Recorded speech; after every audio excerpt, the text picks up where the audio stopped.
Let's start then with your outlook for China's economy for 2021. We heard the IMF saying they have a forecast of about 8% growth this year. Is your view in line with that? Is that a realistic outcome for China's economy this year?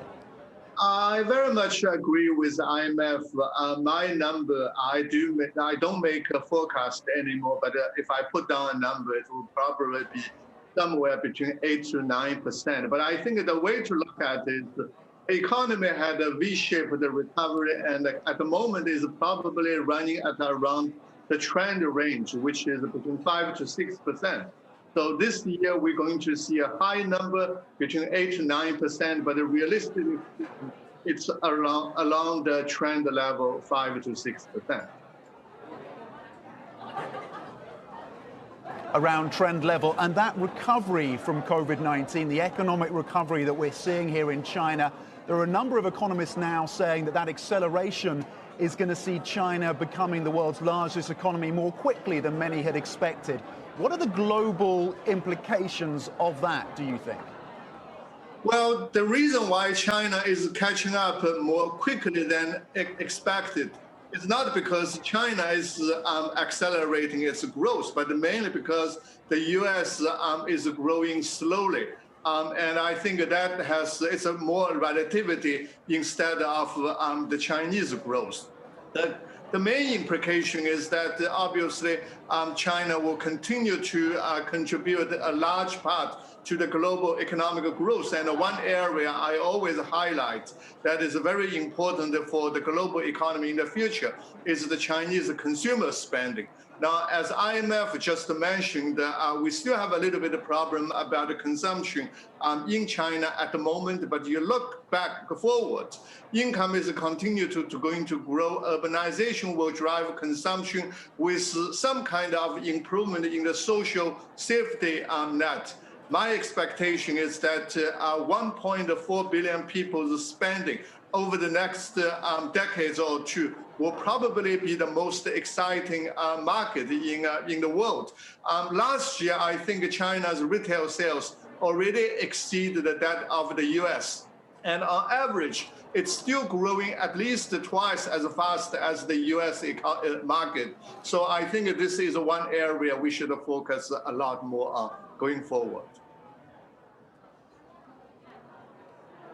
Okay, Professor, with your hat as a former advisor of the PBOC firmly on, what would your advice be? What do you think the PBOC's response will be, the monetary policy response this year, given that forecast of between 8 to 9% growth? Well, last year, PBOC maintained the so-called normal monetary policy, so they didn't really go to the extreme like ECB or the Fed. This year, if growth recovers as expected, and we all know there are lots of uncertainties around it, if the growth recovers as expected, I think PBOC's policy will probably be much, much more prudent compared to monetary policies in the rest of the world. How quickly it might exit from the so-called easing loose monetary policy condition in the past really depends on data. So I don't really have a fixed expectation of what PBOC will do. Two things I think are very clear. PBOC is still very worried, is very conscious about maintaining strong growth in China. And number two, they're very reluctant of getting into a very excessive monetary policy condition. So my sense is that we might start to see some tightening of monetary policy, but the time and extent is very difficult to predict at the moment. Okay, is the PBOC comfortable with the yuan at these levels? Is there a line in the sand when it becomes too strong for policymakers? Well, so far, PBOC hasn't really intervened in the FX market. But as we all know, China has this managed floating exchange rate. So we can't really say they will never intervene. But my sense is the policy goal is to increase the flexibility and the tolerance of fluctuation of the exchange rate by PBOC or the broader Chinese authorities has significantly increased. And I expect that to remain so in the future. I need to ask, as you're on the board of Ant Group, Professor, what is the outlook for Ant Group? How challenging are these regulatory crackdowns and changes that we're seeing in China? What is the future of Ant Group and the financial sector here? I'm not actually in a position to comment on that specific issue on behalf of Ant Group. I would only say what the regulators are doing so far in regulating the digital financial industry is probably in the right direction. And we all know digital finance has made a revolutionary change in China, especially in the areas of financial inclusion. But I think we all would agree that financial transactions should be regulated the same way as all other financial transactions.